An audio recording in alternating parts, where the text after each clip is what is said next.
Very good morning, friends. Today we are going to talk about the inpatient management of pneumonia, community acquired pneumonia. In the last video we talked about the outpatient management. Inpatient management we are going to talk about only healthy children who developing pneumonia. We are not going to talk about child with a chronic lung diseases or immunocompromised situation. I think we are going to discuss only when any child in the community developing severe pneumonia requiring hospital management, and that aspect we are going to discuss. Pneumonia accounts 7% of the world population. That is, 7% of the population means 450 million people are affected with pneumonia every year, and it accounts 4 million deaths. That's very important because most of the deaths, 99% of the deaths are happening only in developing countries. Pneumonia in children is very significant. Why I am telling? It kills roughly 2,000 children every day. In this talk, we are going to cover the criteria for the inpatient management of the pneumonia, and what are the common investigations, that is the usual investigation we are going to do, and what are the antibiotics we use in the inpatient management, and I will also give 3 important case scenarios, and we are also touch upon the criteria for ICU admission. When a pneumonia, severe pneumonia requiring ICU admission, what is the criteria? Then at that in that context we will also cover some of the specialized investigations. Then finally we end up with antimicrobial resistance. Criteria for inpatient. When a pneumonia develops, sometimes we can treat as an outpatient with amoxicillin. That's what we said. But what is the criteria for the admission into the hospital? Simply, any child with a severe respiratory distress or having profound hypoxia less than 90%, that is saturation is less than 90%, and any children or the parents unable to comply with the therapy, but probably they come for a very long time, we are not in a position to review. All these children should be admitted and managed in the hospital. At the community level, WHO gives a very simple way of differentiating pneumonia from severe pneumonia. Any child presenting with a fast breathing, we can call it as a pneumonia. In addition to fast breathing and chest indrawing, if the child develops general danger signs, that what is given here, if she develops these general signs, then you have to consider that child is having a severe pneumonia and the child need to be admitted in the hospital. This is a very simple classification. You all agree with me, pneumonia is a medical emergency. See, you should not wait for the investigation or any other thing.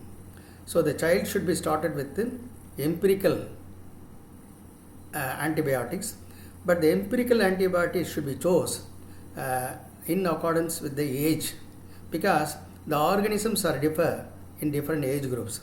So the age plays a very important role, and they already said the severity.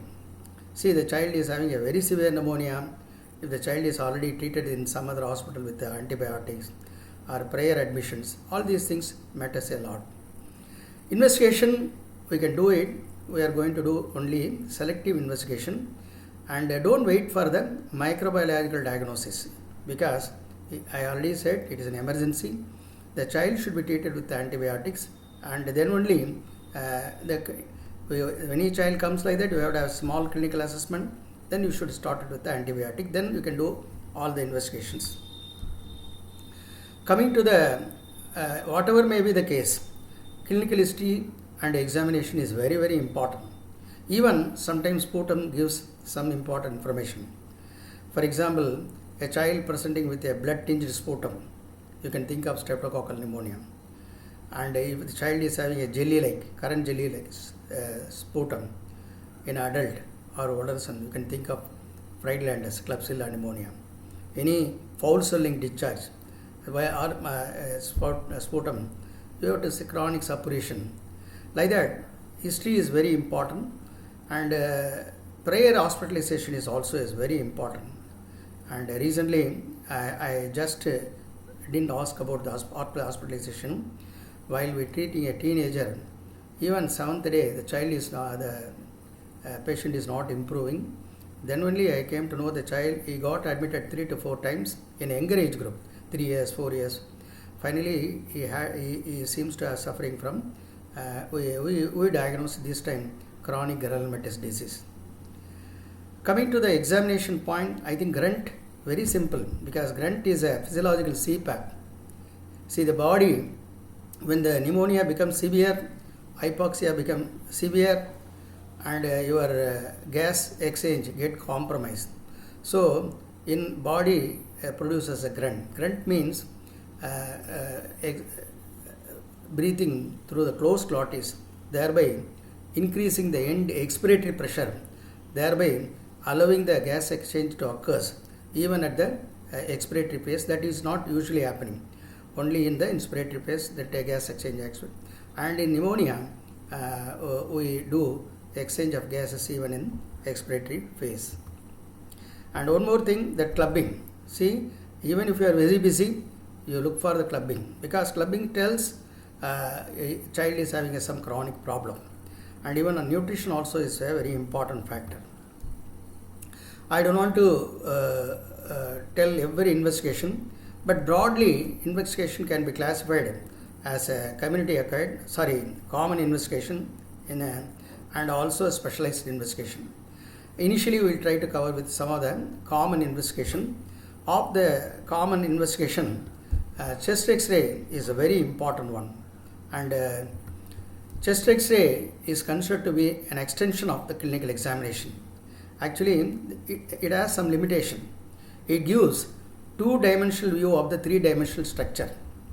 So, superimposition could be possible, and what study shows that X-ray could visualize only 40 to 50% of the lung, and it also distinguishes only 4 density. All these limitations we should know. If you want to interpret the X-rays, for example, you are seeing the X-ray and there is infiltrates. If the infiltrates in the upper apical, closer to the apical area, then we have to call it as infiltrates in the upper zone. So what I want to say is X-ray is interpreted in relation to zones, not with regard to lobes, because lungs, upper lobe sits over the middle and lower lobe on the right side, whereas on the left side, upper lobe sits over the lower lobe. That's the reason why when you want to say opacity, whether it belongs to the upper zone, middle zone, see, anything above the second costal cartilage is considered to be upper zone, and anything above the fourth costal cartilage in between second and fourth, that includes the hilum, is the middle zone. Now I will show 3 X-rays. First X-ray is a what? There is a consolidation that seen in the right upper zone. Okay, and again, X-ray helps in classifying pneumonia into 3 important ways: lobar pneumonia, bronchopneumonia, and interstitial pneumonia. Lobar means the consolidation confined to the segment or lobe. Invariably, it goes with the bacterial infection like Streptococcus pneumonia, Haemophilus influenza, Streptococcus pyogenes. Whereas bronchopneumonia means the patchy consolidation involves both the lungs, multiple lobes, maybe common in viral infections or even staph. Interstitial pneumonia, here in addition to the air spaces, interstitium also involved. Such findings you can see in viral infections and atypical mycoplasma and other atypical bacterial infections. This is only arbitrary classification, and I don't think that sometimes this typical picture may not be seen, but it gives some information. Radiological clues to the etiology of pneumonia, because even with the X-rays, some great teachers, they can diagnose the etiology. Round pneumonia or lobar pneumonia or even nematocils that typically goes with the streptococcus infection. Sometimes the usual question is in which condition nematocils are more. Many people will answer staphylococcus. It's not so. Streptococcal. So streptococcal is one you should know many things about that. And sometimes bulging interlobar pressure is a sign of Klebsiella. And infiltrations, cavitary, miliary, all these things are all suggesting tuberculosis. And in dependent lungs, think of aspiration pneumonia. Coming to the saturation, SpO2. Actually, it indirectly tells oxygen status of the body. It is an invasive tech. And the normal range is 95 to 100. But anything less than 90, that is what SpO2 less than 90, it denotes hypoxia. I think this I am going to tell little later. SpO2 90% means already PaO2 reaches 60 millimeters of mercury, and this knowledge is very, very important. Complete blood count, though it is not a very useful, but still you can have some information out of that. I always look for leukocytosis, and anything above 16,000, it shows the infection. Or even sometimes leukopenia goes with a severe infection. No leukocytosis, I can say that maybe pneumonia like a picture. No leukocytosis, you can think of these two conditions, viral or mycoplasma and all. You always look for hemoglobin, that is very important. Coming to the acute phase reactant, let us discuss something about the C-reactive protein. Actually, it is synthesized by the liver in response to IL-6, and actually it has some function. Whenever the infection occurs, body synthesis Cl reactive protein. Actually, it is named because it initially during the discovery, it reacted with the C carbohydrate of the pneumococcus. That is the reason why, and then it is called as C-reactive protein. Normal value, you all know, it helps in the monitoring the disease. Don't think it helps in the diagnosing pneumonia or any other infection, because it may get elevated. Many conditions like a virus, bacteria, even non-infectious. So it helps in the monitoring of the disease. Blood cultures, I think even in guidelines, they are not very keen because of the prior exposure of the antibiotics and false technique problem and all. It gives a very low positive yield. Anywhere ranges between some studies 0%, some studies go up to 14%. So it is not going to change the clinical management of pneumonia. That's the reason why wherever possible you do. But when a child is admitted as a severe pneumonia and the pneumonia is requiring ICU, then you have to go do a blood culture. These are all the very important things about the blood cultures. Coming to the sputum is not routinely done in children, because children getting the spontaneous sputum is very difficult. Even with above 7 years, very difficult, and may get contaminated with the oral. Lot of pitfalls. That is the reason why we all developed induced sputum, but it is not useful in day-to-day management of pneumonia. It may be useful when the pneumonia is going to be, if you are thinking that it could be a possibility of tuberculosis, I think induced sputum is very useful. Still, induced sputum relatively a better specimen when compared to spontaneous sputum, and you can do some microbiological investigation and also molecular biomarker. It's a molecular test also can be done with the induced sputum. Simple test is a gram stain. Actually, this I put a slide because of the PG point of view. Simply gram staining, it's a very simple test. If you do a specimen, simply heat fix, add crystal violet, then iodine, decolorize, then it will, depending upon the color, you can divide the bacteria into gram positive, which remain purple, or gram negative, which looks pink or red. It's a very simple test. I think many senior they want to do. I think don't miss. If you get a very good specimen, you may be doing a molecular test. You may be doing cultures. Don't miss this. You also include gram staining. Before going to the treatment of pneumonia, I think what is the etiology? I think I am picturizing something. I got it. This is constantly getting changed. Sometime before we all thought bacterial pneumonia accounts 50 to 60%. I don't think so now. Viral is slowly increasing.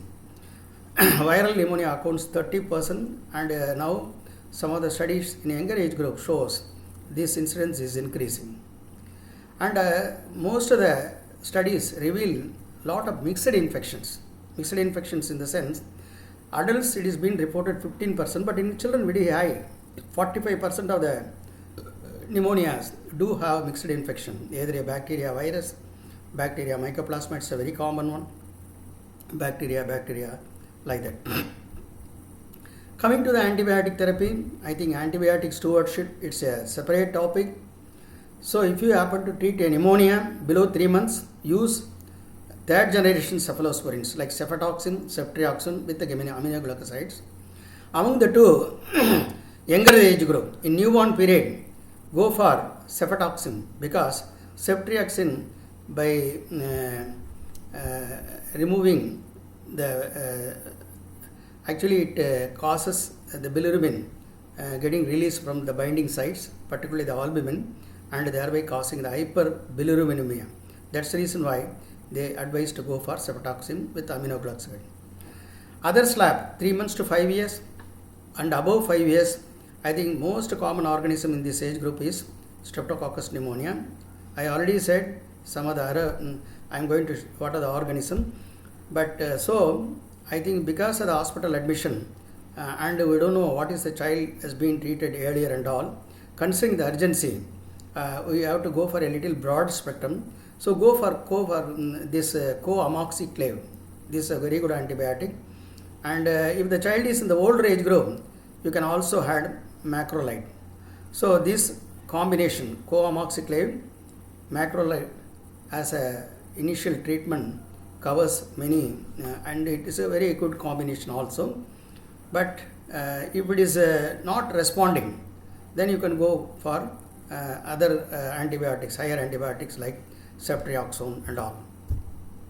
So what I want to say that first line management is always with the co-amoxiclave, but it all vary. Sometimes we can even start with the ceftriaxone. It all depend upon clinical. Every child differs. Even every child, same infection in the different occasions may present in a different way. That's the reason why choosing an antibiotic is a very important one. And younger the child, and if the child is, we don't know, child is a very sick child, even you can go for a very broad spectrum antibiotics like piperacillin, tazobactam combination. And if you strongly think of staphylococcus, you have to go for these antibiotics like Vanco, Clinda, Linacid. I think the knowledge, the dose of antibiotic is very, very important. In a influenza season, the child should be benefited with the antiviral therapy, particularly oseltamivir, and it should be started less than 48 hours in the dose of 4 mg per kg per day in 2 doses. It's very important because I already said influenza plays a very important role even in younger age group. And if you strongly believe child becomes suddenly sick, and if you think that there is circulation of influenza, or if the child is not benefited with the vaccine, then you have to go for adding antiviral therapy, but should be added very early, less than 48 hours. Even if you miss the bus, don't worry, you can add after 48 hours, still have, it gives some benefit. I said I am going to show 3 or 4 scenarios. Can you look at this X-ray? This is a typically clinical picture, also very typical. Fever, cough, dyspnea, and investigations also. How to call it? Just now we have been talking about the X-ray reading, how to cover. If you say, anybody says that It is a lobar consolidation of the right upper zone. You are very correct. And what is a likely organism? I am not telling the exact organism. What is a likely organism? How to treat? So if you say it is Streptococcus pneumonia, and I prefer to treat with the ceftriaxone azithromycin combination, and you are probably correct. But I think this is the most relevant answer for this case. Everybody should be knowledgeable about the Streptococcus pneumonia because it accounts 5 to 60% of all pneumonia in children at least. Why I am telling is some studies picks out 5%, some cultures picks out even up to 60%. So this organism is I think is a deadliest or greatest organism. Even after your vaccines, we are using vaccines for Streptococcus pneumonia from 2000 onwards. Still IPD, that is invasive pneumococcal disease like bacteremia and meningitis or bacteremic pneumonia is very common.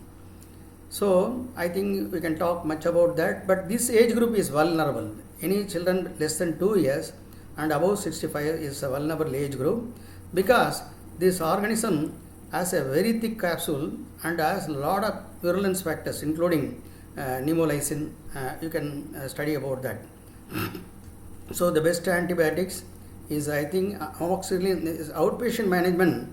You can still very safely treat with amoxicillin, but when the child get admitted, we have to go for ceftriaxone. This is also another scenario. 3-year-old child.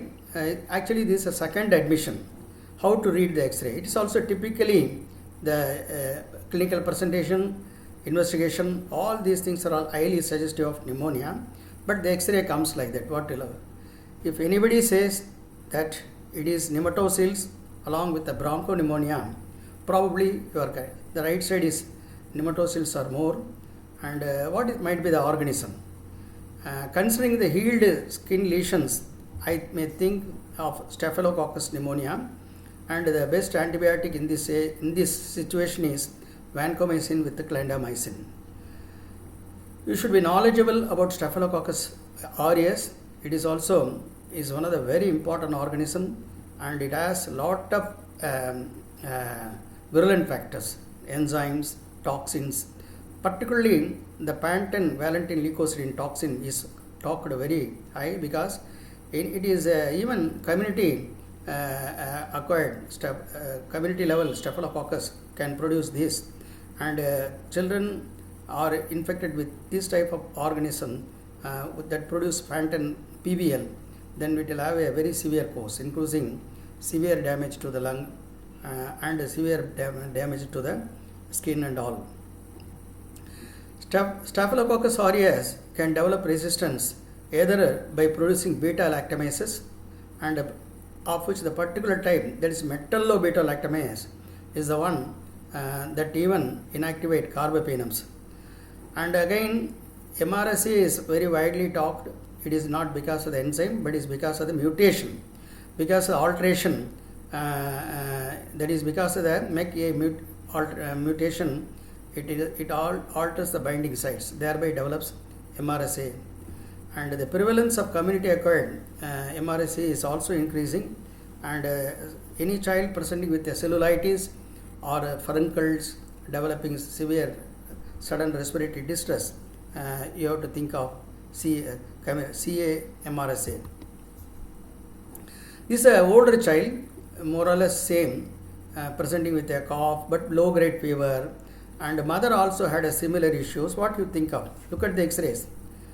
It's not typically I am not going to see any shadowing, but I could see some sort of the infiltrates, reticular infiltrates.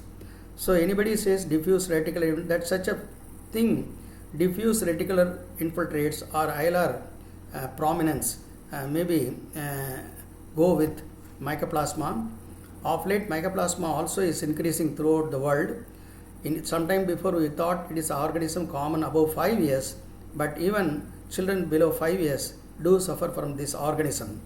And sometimes we are forced to use doxycycline along with the ceftriaxone because many of the children are not improving with the macrolide, azithromycin, and so you have to necessarily treat the child condition with the in addition to ceftriaxone, doxycycline nowadays is physicians prefer in treating such a pneumonia. Coming to the non-response to antibiotics, what all you think? What are the conditions? You are giving antibiotics. You are reviewing the situation after 72 hours. Child is not improving. What all you think of?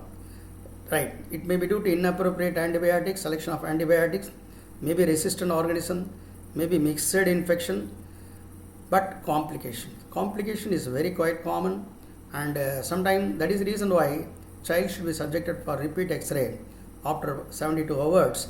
And sometimes you can see the parapneumonic effusion, empyema, and all these complications you have to foresee in a management of pneumonia. It all time depend. Not time is 72 hours. We invariably get parapneumonic effusion because 40% of the pneumonia, up to 40% of the pneumonia develop parapneumonic effusion as a complication. I will show one case. This is a 3-year-old child presenting with a pneumonia. It starts like a pneumonia right lower zone, and if you answer that suspicion, because we are not able to see, there is a obliteration of angles, that is a costophrenic angle. So anybody, if you think of fluid, you are very correct. What is the next investigation? Anybody's next investigation is ultrasound. Ultrasound is a very useful investigation. It can be done even in the ICU setup or it can be carried. So it confirms the parapneumonic effusion. What is the next one you do? Whenever you strike a fluid, then you have to go for thoracentesis, pleural tap. And here pleural tap shows that parameters like pH and protein, and this is probably sugar, LDH, all are suggestive of exudative. So then probably the child is having a pneumonia along with empyema. So immediately you have to go for ICD management. I think we are moving on to the other important aspect, severe pneumonia requiring ICU care. This is not my zone, but still I will give some important investigation. Monitoring is very, very important, because I think these are the children should be monitored 24 hours. They may develop anything, starting from ERDs and also complications. So you have to monitor very closely. And what are the pneumonia that requiring ICU care? Very difficult to answer, but any child presenting with an altered mental status, because when the child get confused, it may be due to because of the hypoxia or hypercarbia, or any child presenting with a multilobar infiltrates, because this entire parenchyma involved in the pathology and there is no proper gas exchange. That's the reason why they go for profound hypoxemia. Yes, the SpO2 is less than 90 or 92% in spite of FiO2 of 50%, then you have to strongly think that the child should be shifted for ICU care. And persistent tachycardia, septic shock, all these things warrants the child needs ICU care. Sometime before pneumonia severity index in a child, curve 65, this is another index, is in the adults, is very widely talked, lot of publication, but what the guidance cautioned that severity of illness course should not be used as a sole criteria. You cannot be entirely depend upon ICU shifting and all, but it should be used in the contents of the clinical assessment. That's very, very important, along with the laboratory and radiological findings. Don't go with the score. You should always, clinical assessment is very important. So I already talked about the common investigation. Now we are moving to specialized investigation. There I will touch upon some of these aspects, ABG and some procalcitonin, multiplex PCR and other things. I already talked about the SpO2, and SpO2 and along with the PaO2 is being depicted as a hemoglobin oxygen dissociation curve. This knowledge is very important. Why I am telling is, if the SpO2 is 90, for example, this is SpO2 90, look at what is PaO2. PaO2 is 60. So we all thinking 90% saturation. It's not, no. So the normal SpO2 is anything above 95 or 96.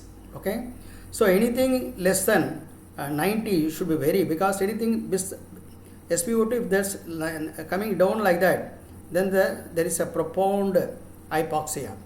So this relation is very important, the relation between the knowledge of the SpO2 and PaO2.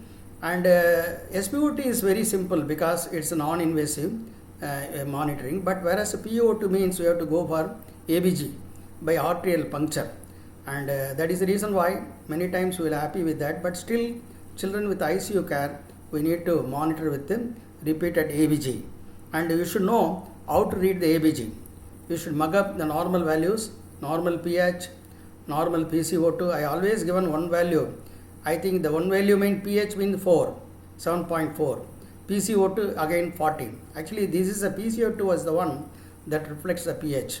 So SCO3 22, and for easy understanding I put everything as a 4. It ends at 4. So based upon that we can divide into respiratory alkalosis, respiratory acidosis. See, most of the time in hypoxia we get a respiratory alkalosis, and we have to treat the child with the oxygen. If the child is having mounting of carbon dioxide more than 45, 50, 60 like that and all, then you see that there is a hypercarbia, type 2 respiratory failure, and these are the children should be go for invasive ventilations, including ventilatory support. These oxygen delivery systems, many I think you should be knowledgeable about that. Simple one is the nasal cannula, but everything has some plus and negative points. Nowadays, very widely talked about is about the HFNC, high flow nasal oxygen.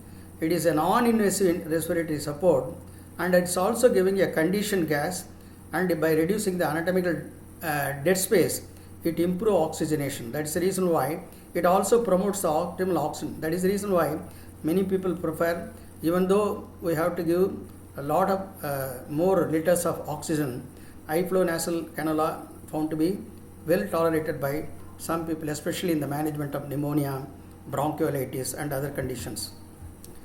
Word about the polymerase chain reaction. When polymerase chain, actually PCR invented after the Taq polymerase, Thermus aquaticus polymerase. It is an enzyme derived from the thermophilic bacteria that has the capacity to rebuild the DNA. So first we had a conventional PCR, then lot of modification. We are able to quantify the DNA, and we are also by doing a reverse transcriptase, by utilizing that reverse transcriptase, we can convert RNA into DNA. Thereby we can also study the RNA. Now the most important is the microarray multiplex PCR. Is a very important one, especially in the management of pneumonia, because it amplifies multiple DNA, multiple organism in a single reaction. That is very important one. And the steps also is very simple. See, extraction, amplification, detection. Then the computer is the one that analyzes very fast. So the results may be obtained within few hours. There are two types of panels. One is the pneumonia panel. It's a very big panel. It tells many bacteria, many atypical bacteria, many viruses, antibiotic resistance markers, and all these things. Is a very costly one. So you have to be very careful in choosing the panel. Nowadays, that is the reason why people go for even respiratory panel. Actually, any younger child, if you strongly think that viral pneumonia, then you can go for respiratory panel. It have a less number of organisms. The cost differs. Even 3 organism panels also nowadays available, and depending upon the budget or poor people should not be subjected for all these because it's very costly affair, and even with that you are not going to manage much. If at all you are going to decide, you are going to, if you get no organism or some virus organism, then you can de-escalate very fast. But even then, the clinical assessment plays a more important it helps a lot rather than this sort of the film array techniques. Bronchoalveolar lavage, it is my area. We have done a lot of bronchoalveolar lavage. We can very quickly do that. Among the respiratory specimen, bronchoalveolar lavage is found to be very superior. See, even sputum is contaminated. Endotracheal aspirate may not be reflecting. Sometimes you are spending more on the investigation. So you should have a very good specimen. I always say good specimen and good test is both sides of the coin. That's the reason why if you take a BAL, it gives, you can identify many organisms, almost all bacteria, including tuberculosis, also some atypical infection like Mycoplasma, Legionella, because there are several staining techniques and culture techniques are available, including molecular techniques we can find out very fast. Sometimes if you happen to get this organism, you are getting Pseudomonas means you can think of, you have to necessarily rule out cystic fibrosis or neutropenia in that particular child. Staphylococcus isolation always goes with the chronic granulomatous disease or hyperimmunoglobulin E. What I like to say that even the isolation of this rare organism or the difficult organism gives some caution whether that particular child is suffering from any immunodeficiencies. I already talked about the C-reactive protein and the neck-to-neck comparison between CRP and procalcitonin. There are a lot of studies. Actually, some people consider procalcitonin is one very useful in a bacterial infection, but the reason guidelines not supporting this one, don't waste the money on procalcitonin and all. After all, it is going, if at all, it gives, it is more, when compared to CRP, PCT is the one that goes with a bacterial infection. Like a CRP, it also may be monitoring, not in the diagnosis, only in the monitoring. Some guidelines say that not encouraging very much about this APR, that is acute phase reactants. 1 or 2 slides about the antimicrobial resistance. 5 million people are, that is 9% of the global deaths are due to AMR. It's very saddening because they are getting admitted thinking that they are going to become all right, but because of the AMR, deaths are happening, particularly in the low and middle income countries. These 6 organisms are considered to be a very important thing. Whenever you happen to isolate, you should be very cautious because these organisms develop resistance very, very fast. For example, I will use Pseudomonas. Pseudomonas is one that develop resistance by many means. Actually, even XDR strains have been reported because these organisms not only produce beta-lactamase or extended spectrum beta-lactamase or even that metallo beta-lactamase, that is also inactivate the carbaminomases. All these things will be well studied with the help of whole genome sequencing and even targeted genome sequencing. So the science is going on in this direction, and I want to see the organisms are developing so many resistance. There is a neck-to-neck race between the organism and the research. Organism produces 4 classes. That is class 1, that is serine beta-lactamase, metallo beta-lactamase, serine AMP-C, and I think Acinetobacter baumannii is the one that has been widely talked now. It is also increasing in the ICU. You have to be very careful about that because it produces a class D beta-lactamases.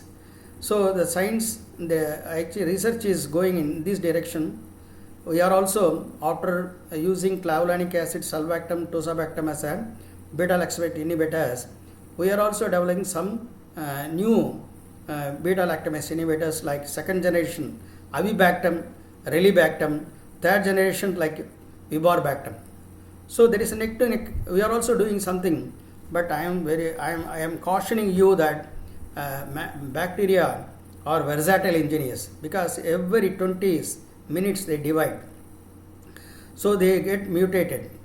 So they produce mutated genes that inactivate the antibiotic either by decreasing the pores permeability or increasing the efflux, or inactivating by simply producing enzymes like beta-lactamase, or by targeting the changing the target sites. That is what happens in the Streptococcus pneumonia. And again, they doesn't stop with that. See, they are spending, one bacteria become resistant, mutated, developing a resistant gene. They spread to the other bacteria through the bacteriophages by called transduction, or even the bacteria scavenge the death bacteria. Thereby, it is called transformation. And through the simple binary fission conjugation, the plasmids getting doubled. So all this mechanism makes one bacteria becomes resistant or developing the resistant gene. They will spread to the entire species, entire Enterobacteriaceae. That's what I want to say that. So what we should do, how to reduce the antimicrobial resistance mean antibiotic stewardship. Okay, narrow spectrum, proper dosage, complete the course. These are all very, very important, and I think we should spread the knowledge to the everyone who prescribe antibiotics. So to summarize, coming to the pneumonia inpatient management, I reiterate that it is a medical emergency. Don't waste your time in doing a lot of investigation. Start good antibiotics or appropriate antibiotics. Then after monitoring, we can de-escalate very fast, because if you do not give antibiotics, the child may succumb to the disease. And investigations you can plan little later. You always think about the drug resistance organisms and complication. And no doubt, when the child goes out of your department, inpatient management, you have to give concrete or counseling concrete advices about the immunization. Then only they will take. So these are the references I got, and thank you all of you. And because we are celebrating pneumonia as a World Pneumonia Day, okay, and this is it's happening every 12th of November, okay.